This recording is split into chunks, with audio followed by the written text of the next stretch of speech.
Hi, it's Jan Beta, and today I'm going to attempt to build a Cerberus, which is a new old school computer.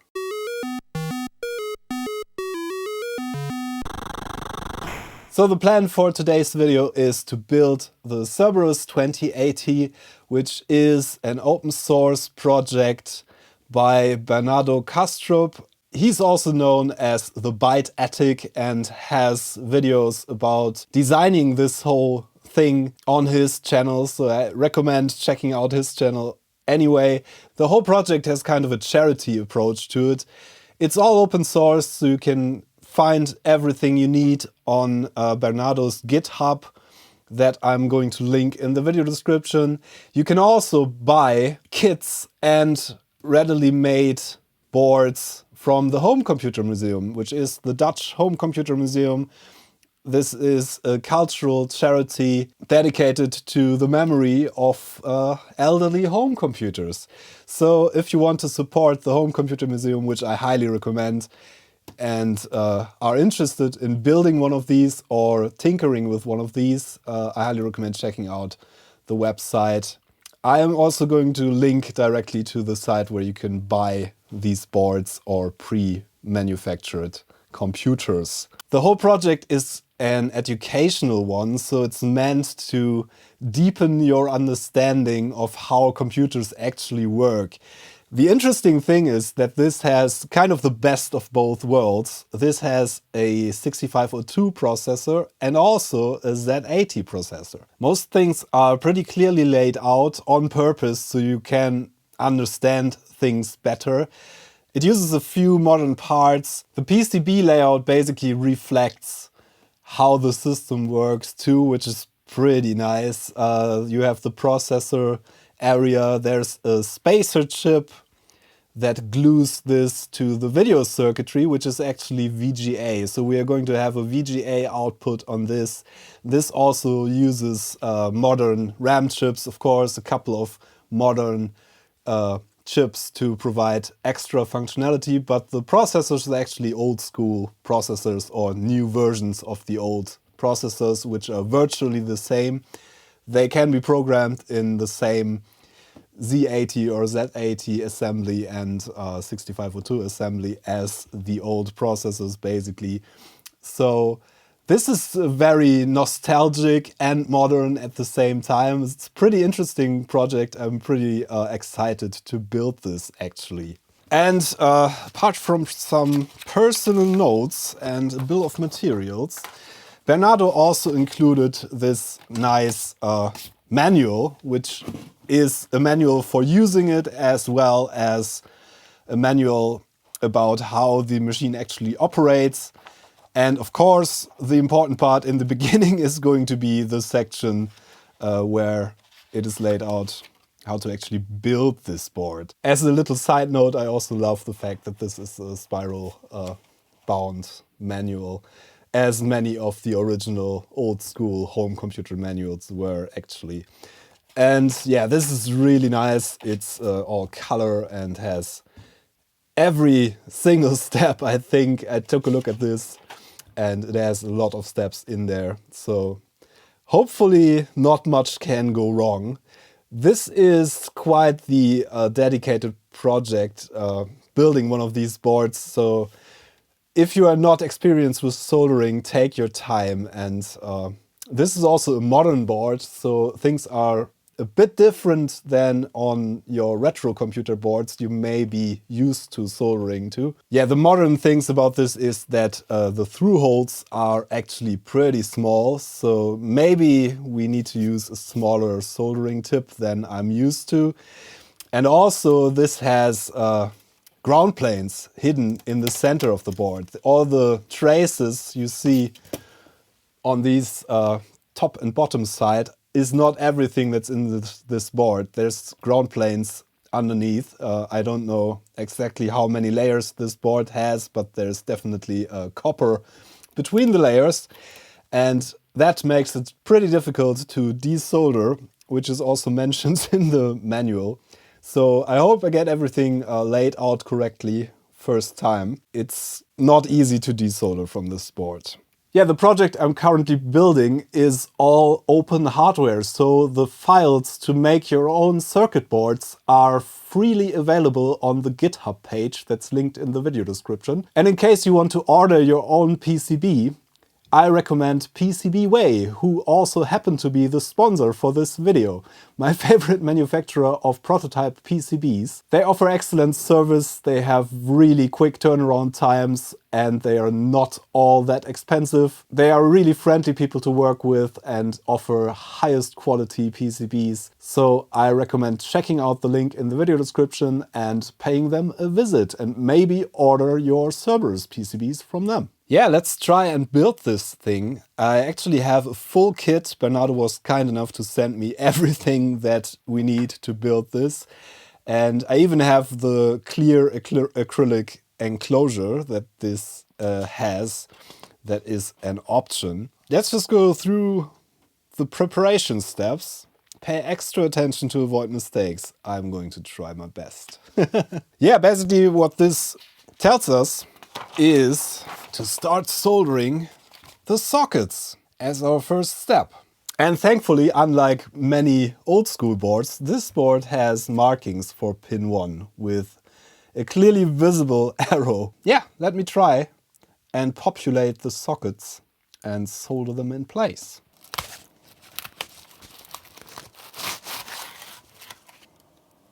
I'm going to start with the dual inline packages. These should be relatively easy. And I'm going to use some tape to hold them in place, I think.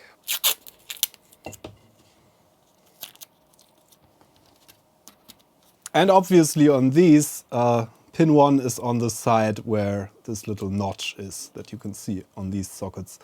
Some sockets only have a little indentation there, but they are always marked on one side. You have to line up that side with where the arrow is. I'm also going to solder these connectors, which came pre-populated. And I'm going to use some flux, because as I said, there's ground planes involved. And that should make things considerably easier. And I'm trying to add the flux to both the pins and the holes, the through holes. Yeah, and you always want to start with the lowest height parts, basically. So probably a good idea. Make sure to get these straight. I'm just tacking opposing pins here to make sure that this is in a straight line. And you want to heat this and solder. And we don't need a lot of solder because these holes are super small. Just make sure it flows into the hole, ideally on the other side.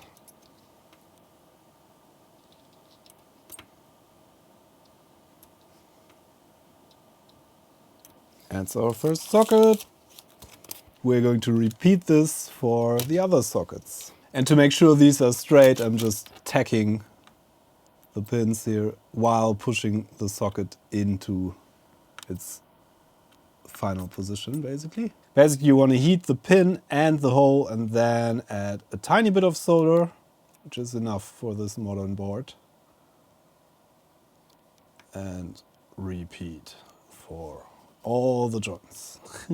I leave the soldering iron on for a second or so after soldering to give the solder the opportunity to flow through the via there.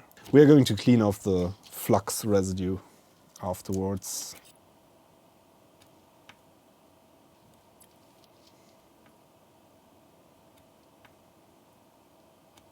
And I'm basically doing the same thing with these pin headers on the side here. Just adding some flux.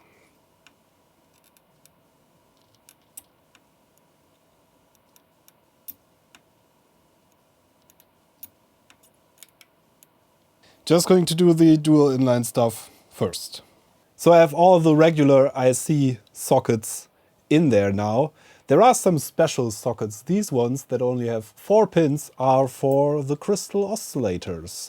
There's one here for the video circuitry, and then there's one down here for the main CPU frequency. That's 16 megahertz, and this is 25.175. Yeah, so these go in these positions. I'm just going to solder them in, just like the other ones. They're basically the same, only that they only have 4 pins. Now for the next sockets, we have these PLCC sockets. And there's actually a little arrow that points to pin 1. Pin 1 is actually in the center on one side. There are surface mount versions of these which have like pins that lie flat. These are thankfully through-hole versions, so I think these are easier to solder, especially if you don't have much experience with SMD parts. So there's 2 big ones and 1 small one. Of these, they all have an arrow pointing at the one that you should line up with the arrow on the board. Otherwise, these behave pretty much the same as the dual inline package sockets. But these have the pins closer together. So yeah, that's basically the whole reason these exist, is that they take up less space for the same pin count.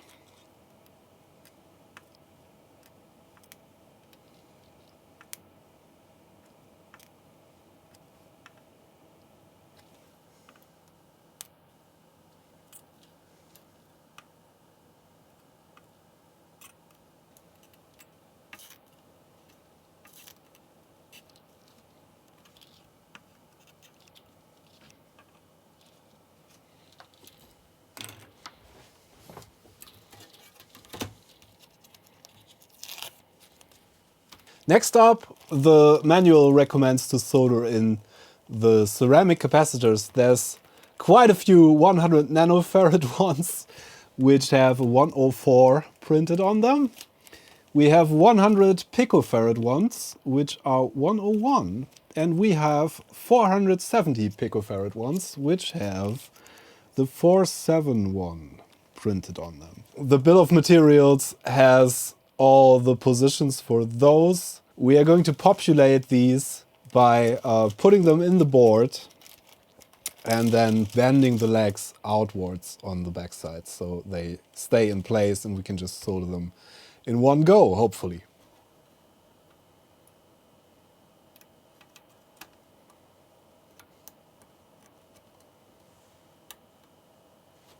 This is what the legs look like from the other side now. Just going to add some extra flux.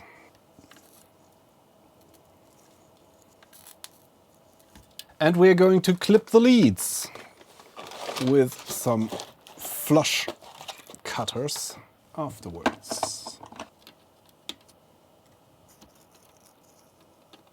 That should be all of the 100 nanofarad capacitors. Counted them and it's 26. Just like in the bill of materials. Next up, the other ceramic capacitor values. There's only a couple of those, so that's going to be peanuts, pretty much.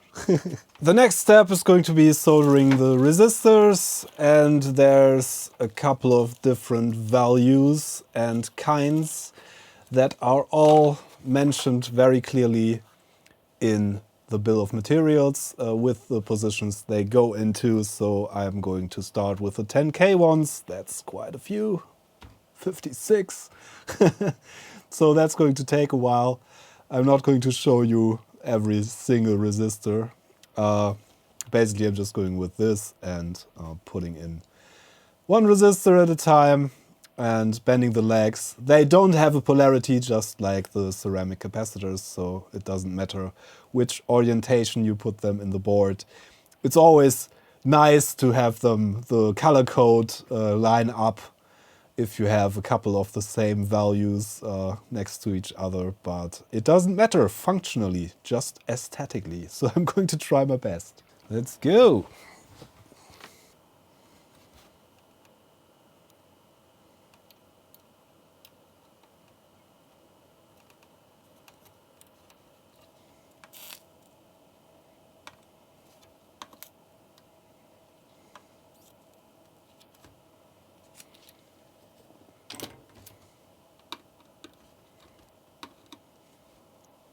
So far so good. I managed to solder in all the little resistors. There's quite a few. And as you can see, it looks handmade because it is. So some of these are a bit crooked, but I think I did a reasonable job.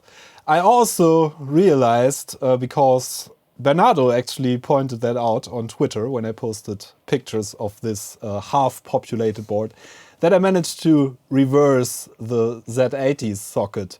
So this is in with the notch on the wrong end, and I soldered that down. I'm not going to try to desolder this. Instead, I just made a mark on the correct end of the socket to hopefully remember to put in the chip in the correct orientation. The other sockets seem to be in the correct orientation at least. So I'm going to continue with populating the headers and connectors on this board. There's quite a few of those as well. And I think I'm going to start with these JTAG connectors. There is a JTAG for every CPLD chip, so you can reprogram them. These have a notch in the center on the side where pin 1 is. So make sure these go in the correct orientation so your programming cables are going to go in the correct orientation, otherwise you are going to run into trouble. Yeah, I'm going to populate these by holding them down while tacking 2 pins on opposing sides from the solder side, and then solder the rest of the pins. Basically the same as with the sockets. And then there's going to be a couple of other connectors, like a power barrel connector and VGA and PS2 connections. And these should be flush with the board, obviously.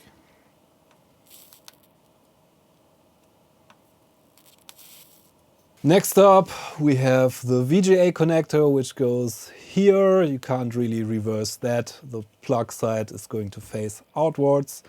We have a little DC barrel plug, which goes here. And we have a switch, which goes in this position that says switch. And these should be relatively straightforward. And the VGA connector has these little snap-in connectors that we're also going to just solder down, I guess, so it holds in place better.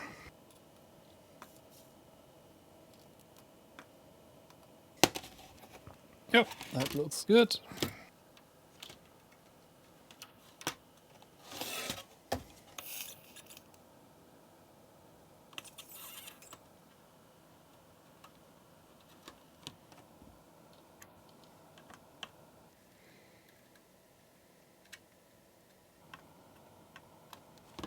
Now we have various spots on the board where pin headers go, and the pin header that comes with the kit is a 40-pin one, so we have to cut that to one time. There's a 16-pin pin header, one 8-pin one, and 4 2-pin ones. And that is here for the 8 pins, here for the 16 pins, and then there's a couple of 1, 2, 3, 4.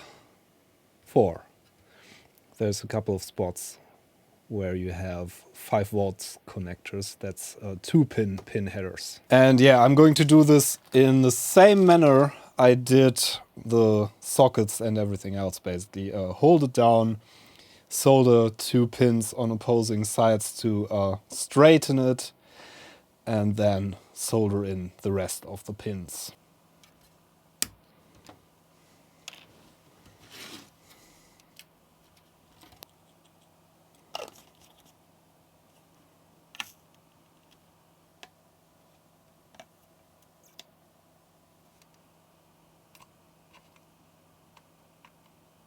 The next step is going to be to solder some of these Molex connectors.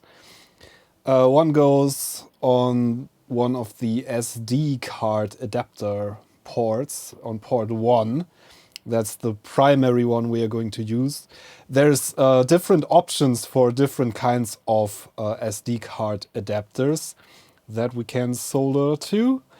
So you can use a couple of pre-made SD card adapters. We are going to use the one that came with the kit. We have to do some modifications on that later, but first of all, let's solder in the Molex connectors. And yeah, one goes here where our primary SD card reader is going to go. And there's several options on this side. The instructions say to solder one of these Molex connectors, these upright ones, to this FTDI port. But that's already populated with this one that lies flat, so it's a bent one, which fits the case better, so that's a good thing. We're going to solder this 8-pin one to this other SD card header, but we are not going to use that for this build, just populating that in case we want to use a different SD card adapter at some point. And for these, I'm basically using the same tactics as before, soldering one pin, straightening them, and then soldering them down.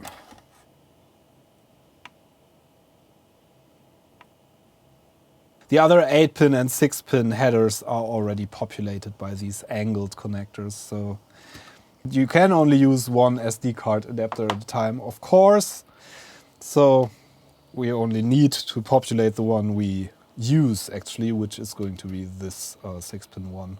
As for the next step, we are going to solder in a little buzzer, trim potentiometer, and transistors, regulator, diodes, and an LED. Then as the final step, we are going to solder in the electrolytic capacitors, because they are the tallest components, which makes sense.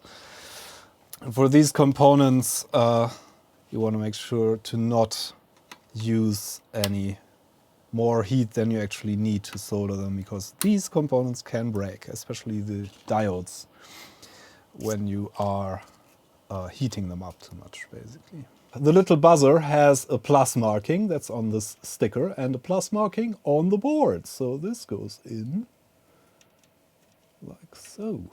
So here's the spot for a diode, which I think is preventing the power from going in the reverse polarity. And we have our power LED that goes here. We have a regulator that goes here, which is a DC to DC Traco power regulator. And we have a couple of transistors. And the diode should be stood off from the board a bit.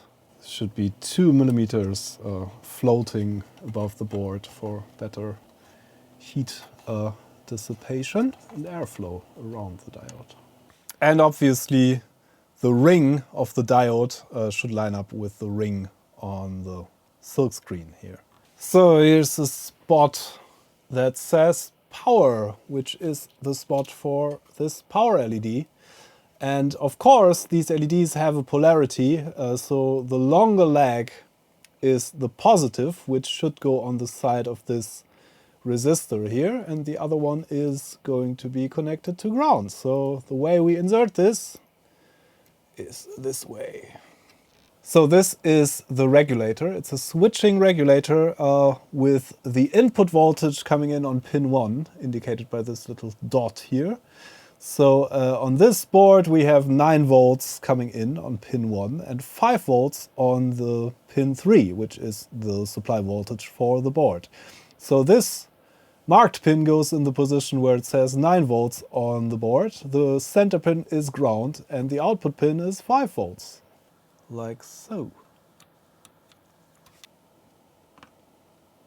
Now for the transistors, we have one BC337-40 and we have two BC547B.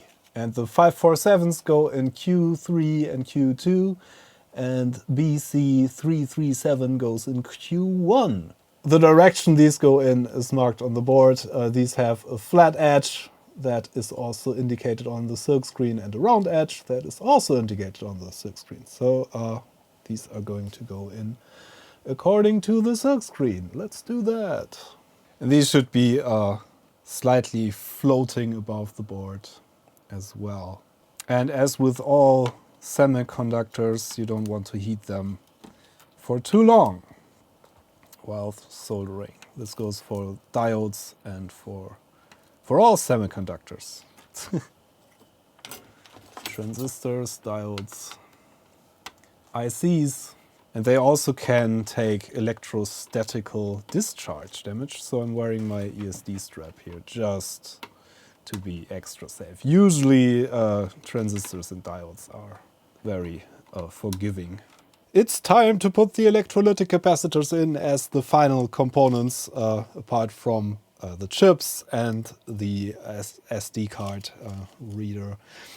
And yeah, we have a couple of different values here. All the positions are in the bill of materials. These actually do have a polarity. There's the positive side and the negative side. The negative side is marked on the capacitor itself with a stripe.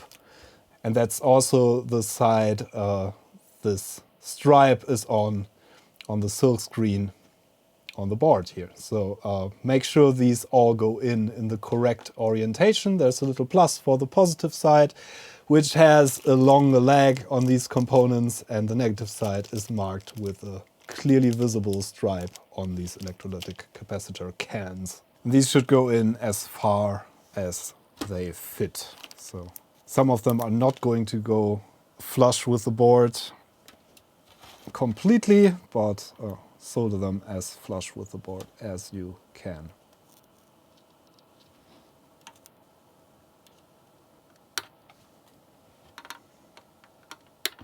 Yeah, and that should be all the soldering we have to do on this board. I'm going to clean up the board from the backside, the solder side, because that's full of flux and pretty crusty looking at this point.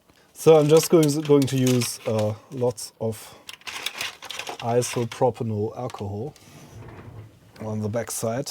We need to do some soldering on the SD card adapter in a bit, but first of all, let me clean up this mess here. We also want to make sure that there's no stray solder blobs left on this board or bridges between pins, which easily happens, especially on these PLCC sockets and, for example, on the VGA socket. There's not a lot of space between the pins, actually, so you might very well get some bridges there, some unwanted bridges.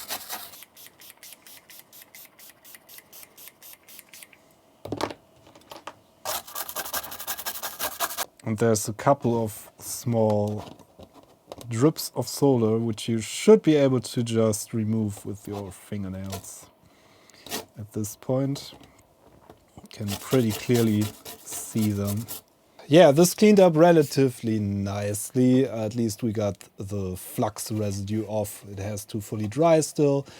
We are now going to modify our SD card reader that came with this a tiny little bit. Let me show you. This has a 6-pin connector here that we are going to have to desolder in order to fit a straight connector.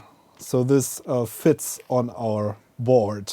I'm going to use my desoldering station. I added some flux. I'm also going to add some new solder, some fresh solder to these pins, which should make things considerably easier.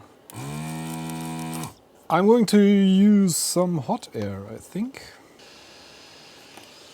Yeah, I was able to get it out with some brute force and some patience and some hot air. And I don't think we damaged anything, hopefully. And then we are going to put this header on here. This is a straight pin header. Yeah, let's solder that one in. And then we should have a nicely modified SD card reader for our board.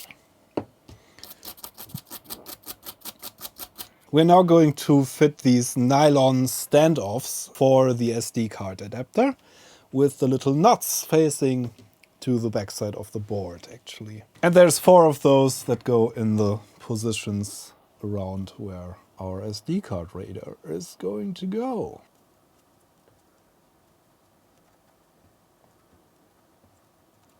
There are actually screws in these posts that we can screw in from the top side after plugging this in.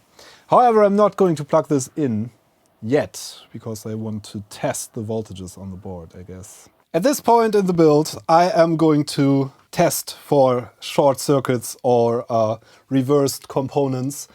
And for that purpose, I hooked up my bench power supply to power this through the barrel jack that you saw me solder in before. This uses a standard 9-volt DC center positive power supply, so I hooked this up to my bench power supply accordingly, and this should now be center positive 9 volts. I don't know if you can see that. It's 9.01 volts.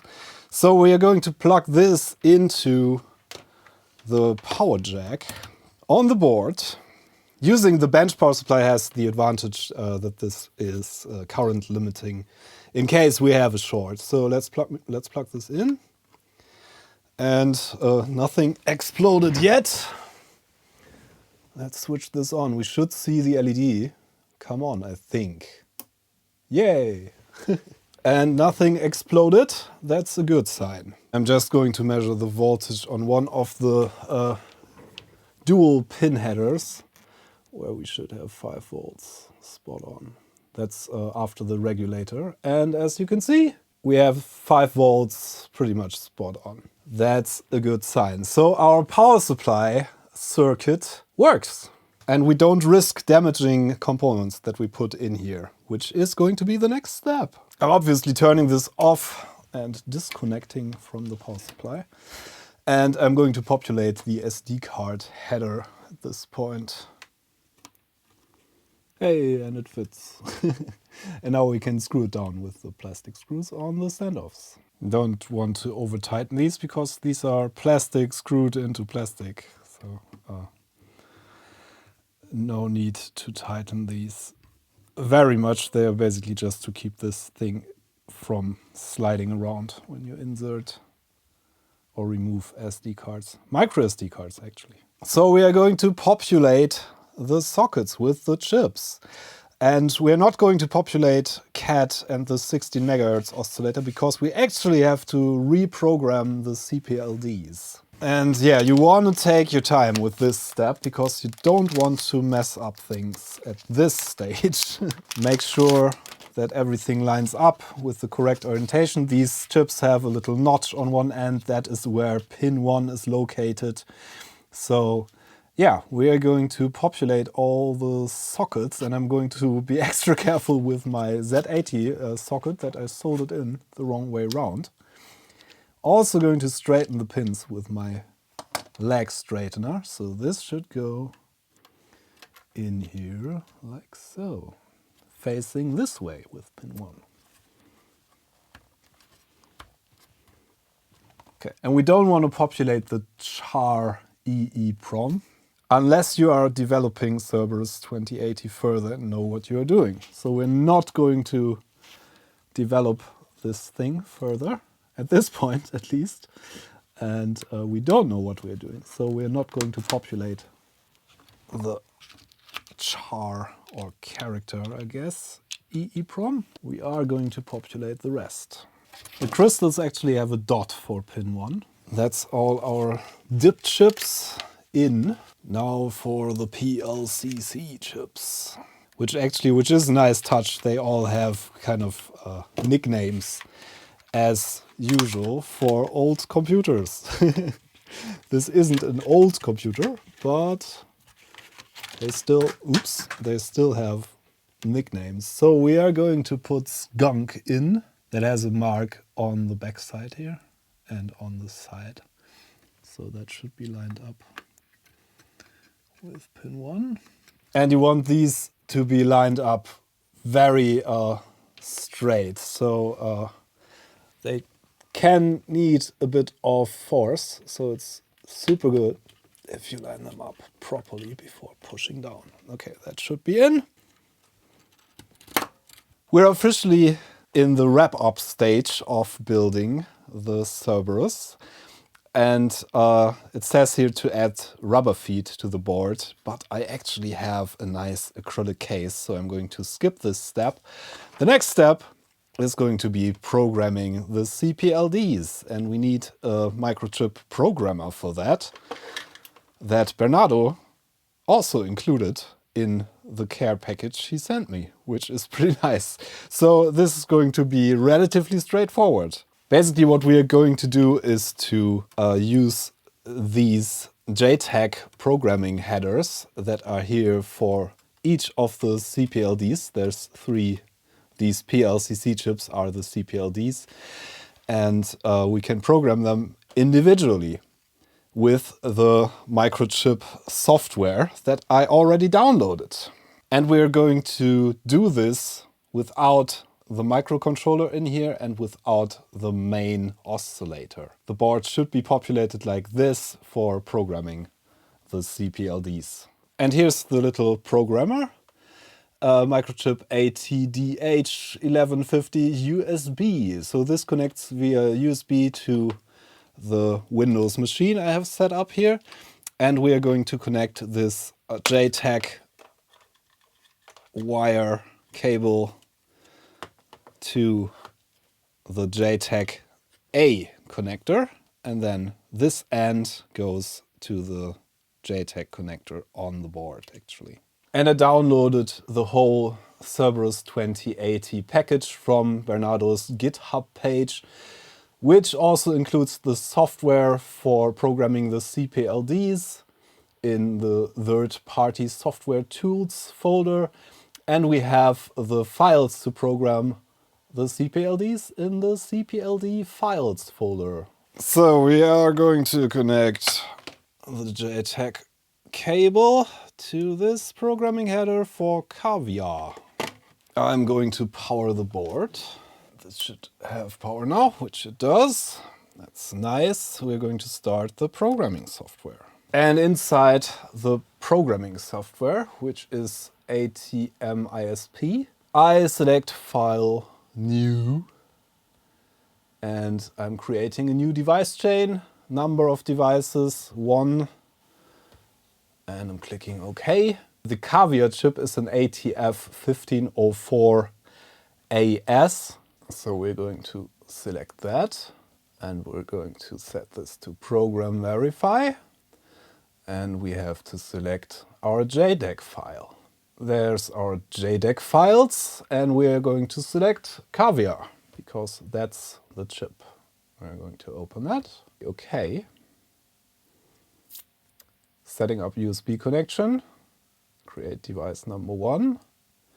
We should now be able to run this. And that's the steps you need for programming. Finished successfully. So now we need to turn off the Cerberus board. And we just repeat these steps for each of our CPLDs. So next one is going to be Skunk. So I'm placing the cable on the JTAG header for Skunk and repeat in the software. Yeah, and this is basically going to be the same steps, except for Spacer and Skunk we have ATF1508AS. We're turning the Cerberus back on. We have Skunk connected up. We select the Skunk JDEC file and select OK. And we should be able to run this and program the Skunk chip.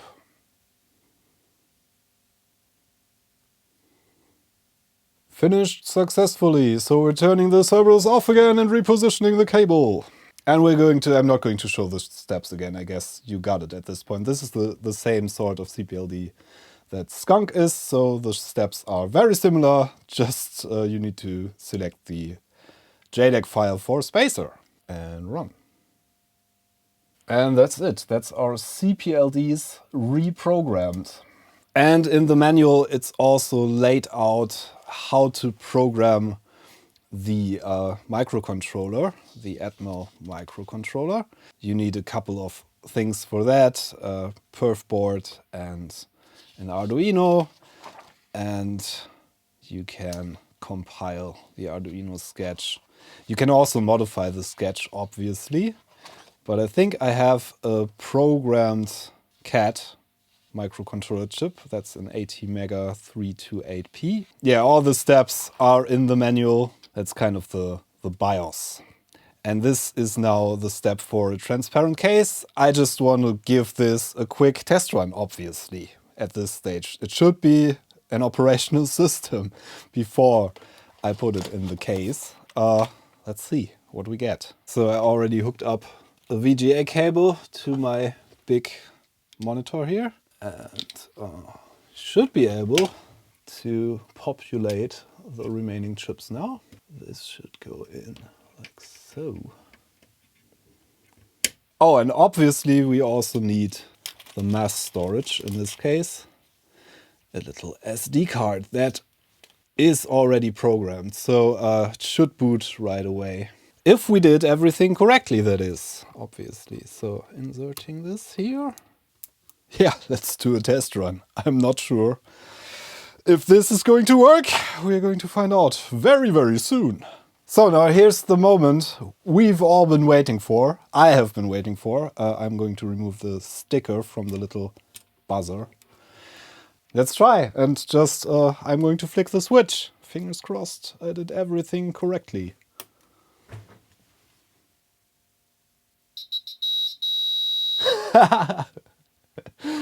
Yay! It works. That is a three-headed dog. That's Cerberus for you. Hello. Yeah, it's running on the 6502 at 4 megahertz actually, and produces a super stable, super crisp picture from the VGA output. It seems like we built a new computer. Feels good. I'm going to go and dig for a PS2 keyboard. I'm sure I have one somewhere.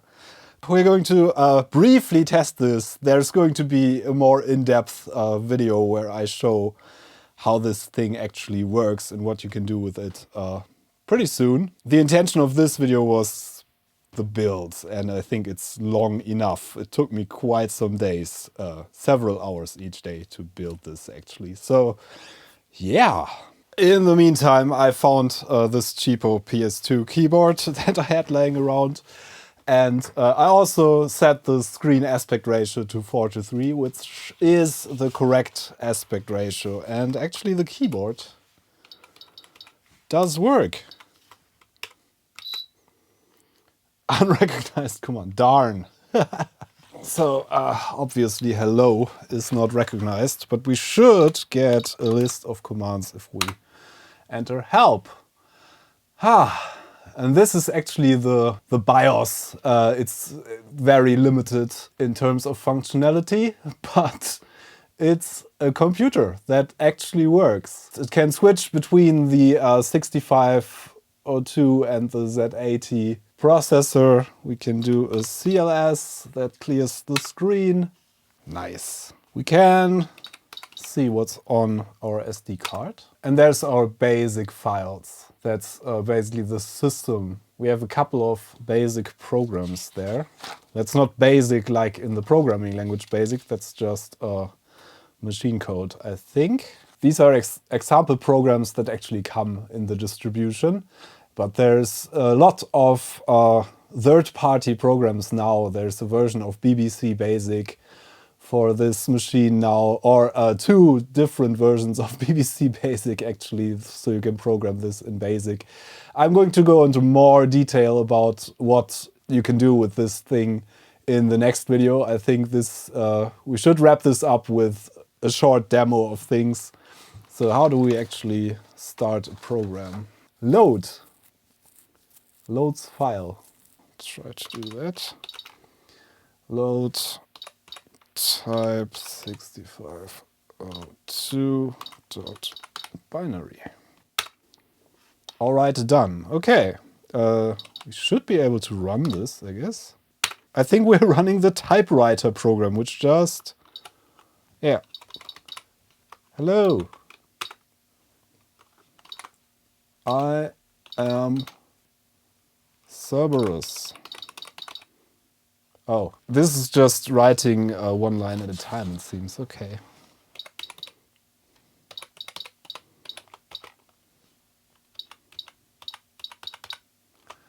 Yeah. Let's load cell.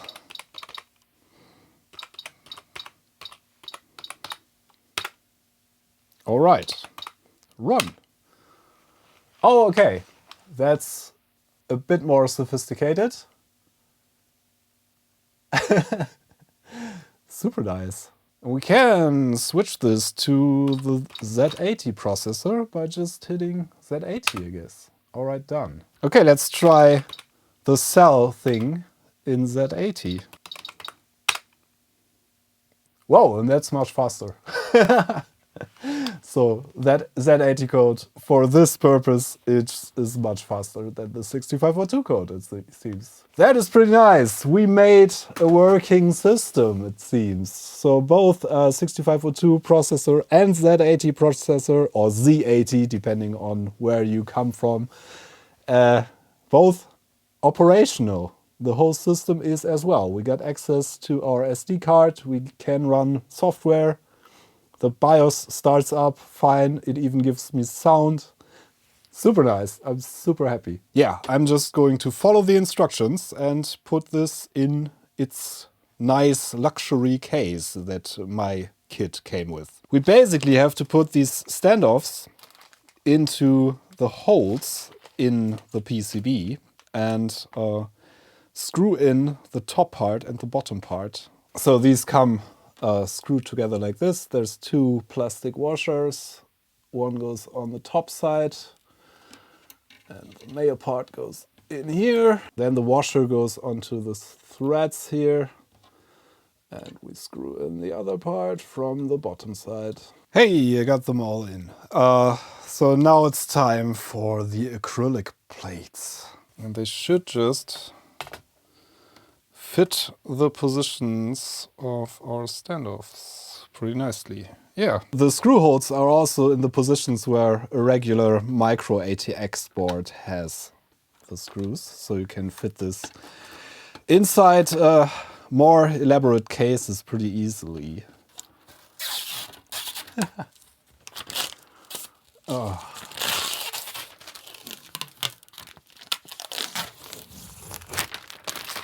And there's a washer between each screw and the acrylic. Okay, managed to get all the screws in. I'm going to put the rubber feet in here. And I think they should go on the outer perimeter? I guess so. These are just standard self-adhesive standoff things. And this should now sit on those, which it does. Nice. So now the same procedure for the top layer.